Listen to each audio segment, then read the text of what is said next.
Bible believers, it is your girl Chellbee, and today I am back with another video. As we do every single Monday, I am pouring you up a big bold cup of Christ. And if you don't know, every single Monday at 6 a.m. Eastern Standard Time, you can catch a new episode of the Dear Bible Believer podcast. Today we are going to do something a little bit different, and we're going to actually do a Bible study with me, as the holiday week is coming up next week, and I didn't want to miss a podcast episode. I thought it'd be fun to just show you what I'm doing the week before and every week, which is Bible studying. Right now we are in the book of Esther for Bible BB Co. as we go through the Blemish but Beautiful study. So that is what I am currently reading. Now today I plan to try to get through the entire week 2 because I want to be prepared since I'm leading Bible study. So I am going to be finishing up today the book of Esther, and then I should be moving on to Ruth after that. Now I've read both books before, so I am familiar. I still want to go through the entirety of the text so that I can be prepared for our meeting, which happens every Thursday live. Just want to be prepared for any discussion questions, and just want to be able to talk to it from a recent standpoint, since I've read these books over the past 7 years. So I just want to make sure it's like fresh and in my memory. So today I'm going to be finishing up the book of Esther, and then I'll also be reading Ruth, since I am trying to read basically the entirety of week 2 readings today. That's my goal. I don't know if we're going to actually finish that, but we will see. So I'm just going to hop right into it. I do have my study Bible out because I wanted to be able to just look at the overview of the book. I already read the overview for Esther, since we already talked about Esther last week. So I already read the overview for Esther, but I do want to read the overview for Ruth so that I can be prepared. But since I'm able to be at home today, I wanted to actually pull out my physical Bible and kind of read through it from there, which is a nice change. I miss my physical Bible so much. I usually just use the digital, and then I have some music playing, which is just like an instrumental music that it's like a piano instrumental, a little bit of praise and worship music just to listen to as I study. So today I am reading Esther chapter 8 through 10, and I'm starting off in 8. And as you may know, if you've read Esther before, at this point in the story, Esther has pretty much had victory over Haman, who is the individual who was second in command to King Ahasuerus. I think is how you say that. I'm not terribly sure if that's how you pronounce it. But nonetheless, Haman was the second in command to the king, and he had basically come up with a scheme to annihilate the Jews because he was prideful and jealous hearted, and he wanted everyone to bow down to him. And Mordecai in particular refused. Mordecai being a Jew who is faithful to God, right? He refused to bow down to Haman because, that would be like idolizing a false god, which we don't do. So at this point in this book, they have one victory over Haman. Haman has been hung, and now the king is giving Esther Haman's home. And so Esther decides to put Mordecai over the house that Haman once owned. And in addition, the king also gives Mordecai the ring that Haman once wore, and it's the same ring that is used to do decrees. It's like the seal that goes on any letters that go out that basically lets people know these letters are from the king. And so as a part of this ring, Haman and Esther, they put out an edict basically saying that the Jews are able to, on these specific days, annihilate their enemies. So annihilate anyone who decides to act on the previous letter that was put out by Haman, who is going to try to plunder and kill the Jews, because that's what the first letter from Haman stated. And that they would basically get a reward, that he would pay whoever annihilated the Jews. And so this edict that's being put out by Esther and Mordecai is basically saying that the Jews need to get ready, be ready for battle, and that they have permission from the king to annihilate anyone who tries to attack them. And so that is what goes out, and it literally has the same seal that the original letter had, because Mordecai now has Haman's ring.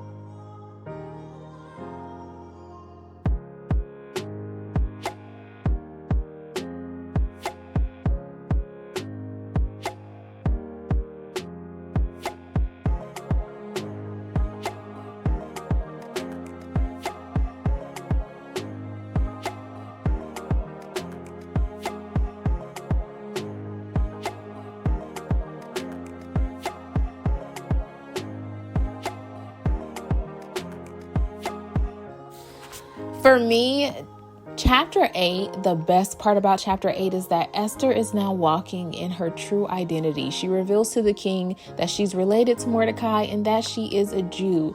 And I just love the fact that she was obedient enough, one, to listen to Mordecai when he told her to conceal her heritage. But two, she's now walking in obedience of God, of like being his child, his chosen child, and recognizing that God has chose her to be in this position, in this place, for just like the earlier scripture says, for a time such as this. So she has been chosen for this role honestly, at a point in this book, we thought that there's a possibility she could die, right? Because you didn't just go to the king unless you were summoned. So she was chosen for a very difficult thing, but God chose her for that thing because he knew that she was obedient, that she would be obedient to his instructions.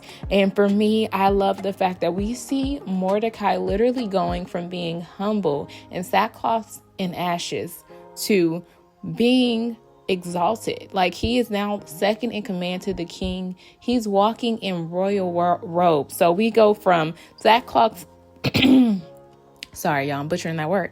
We go from him being in sackcloth in chapter 4, verse 1, to him being in royal robes in chapter 8, verse 15. And I just love seeing how it's just a clear story of how God exalts the most humble and the most lowly of people.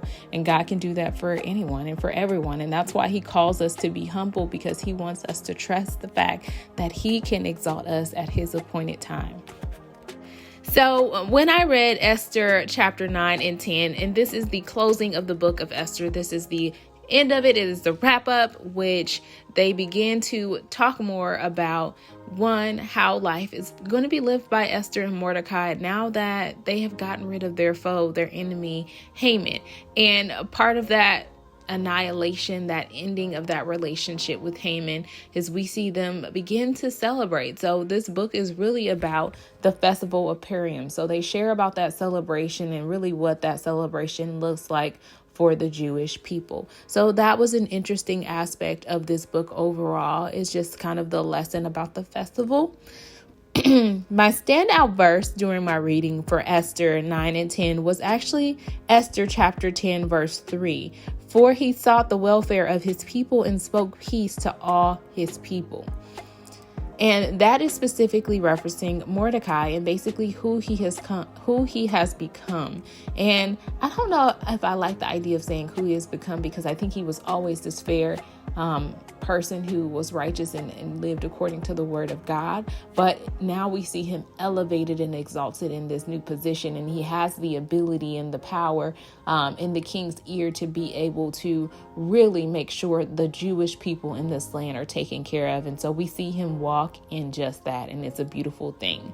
So as a part of 9 and 10, some of my main key takeaways from those chapters were basically the Jews, they kill 500 men. And then that is just literally the numbers from the first day. And that also seemed to be specific to the area in which Mordecai and Esther lived in. Remember that from the very beginning of the book of Esther, it says that the king is over a very large province. And I'm not remembering the number off the top of my head, but if I am remembering the book correctly, I believe he has like 127 different areas that he's over. So there is a larger area at stake. And for that entire area that the king is over, that this edict went out to, 75,000 people were killed as a part of this annihilation. Basically the Jews standing up for themselves and killing people who hated them, who sought to kill them.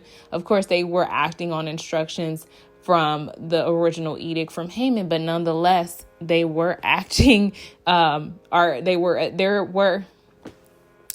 attempting to kill the Jews. They just weren't expecting that the Jews would be fighting back, right? So nonetheless, 75,000 people were killed. And then we see the book come to a close by really talking about the festival and what it means and how people celebrate the festival every year to basically remember this time in which the Jews annihilated their enemies. And then as we close the chapter 10, we begin to find out a little bit more about Mordecai, and that the king has levied a tax and gave money to Mordecai, and that basically Mordecai becomes, well, we know that he's like a higher official in the king's rank now, right? But we also see that he has become like an advocate for his people. And that is really what chapter 10, verse 3 references, is that he is basically making sure that he looks out for and takes care of the Jewish people now that he has been exalted to this new rank. And my personal takeaway was just that God will put you where you're supposed to be. And oftentimes where we're supposed to be, where we feel like we're out of place, or where we're uncomfortable, that is where God wants us to be, because God doesn't make any mistakes. So if you're uncomfortable with where you are, if you're feeling like an imposter with where you are, right? Feeling like you don't belong where you are, know that there is a specific thing that God has called you to do in that area. And I feel like sometimes we forget in the menial, I'm sorry, that's not really the word I want to use. Sometimes we forget in the day-to-day task and what feels like the small things that God is using us everywhere that we are. And there's really no place that we are that we can't serve God. So just making sure we keep that at the top of our mind sometimes can help us to have a better attitude, right? about our situation, our circumstances, where we are in this life.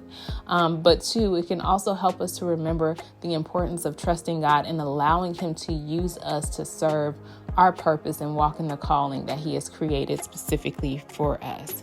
Because as you very well know, that everything works out for the good of those who love the Lord. All right. I hope you enjoyed today's Bible study with me. I enjoyed sharing the word with you and giving you some of my thoughts as I read through the book of Esther. If you have not before checked out our books, please make sure you visit us at boldbeliever.com. Bookmark it, because it may not be live today, but it is going to be live very soon as we begin to transition from Chellbee.com to boldbeliever.com.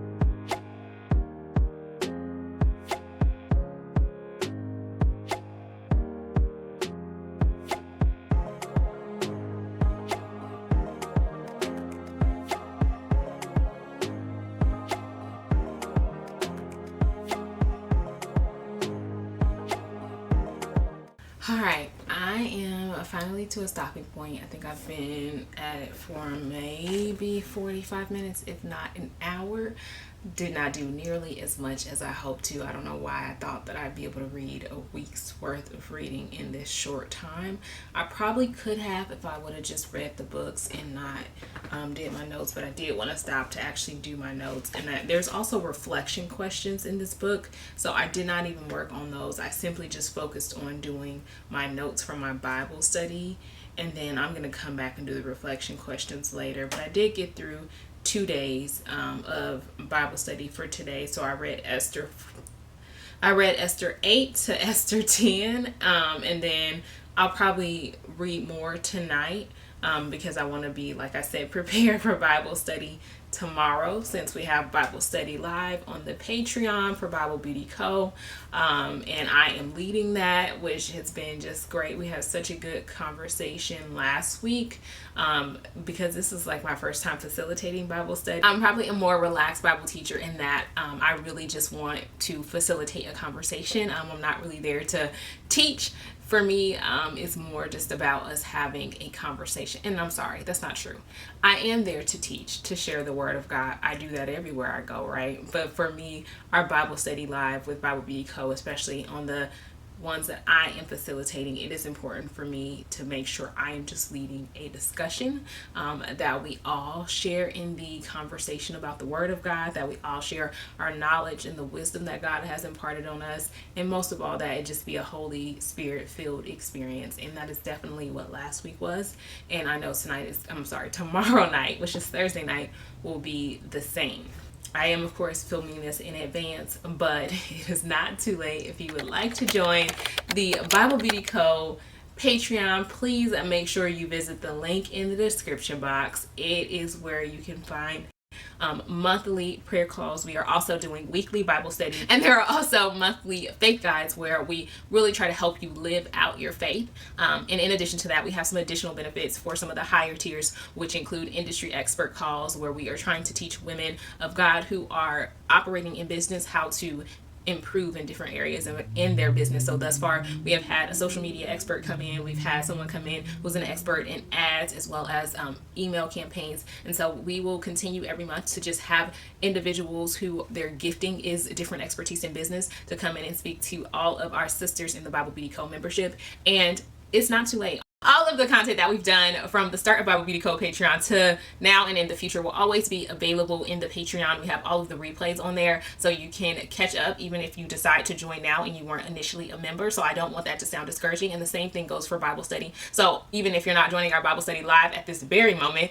you'll still have the opportunity to catch the replay of the Bible studies. Of course, it's a different experience being able to commune and fellowship together, but it's never too late to join the Patreon community and get access to all of the resources that we are offering in that community, which, like I said, that includes weekly Bible study, monthly prayer calls, a faith guide every month, and we also have some additional resources and opportunities within the Patreon membership. So I hope you will consider joining the sisterhood, because that is truly what it is. And we are all about helping you to live out your faith, helping you to grow in faith. And if you are a woman of God who has a business, to help you grow your business. If you enjoyed today's video, please make sure you give it a like button. And don't forget to subscribe if you have not already. If you haven't, what are you waiting for, girl? Click the button. You know you want to see a new video from me every single Monday as I pour up a big bold cup of Christ at 6 a.m. Eastern Standard Time. And as always, be bold, be blessed. See you next time. Bye.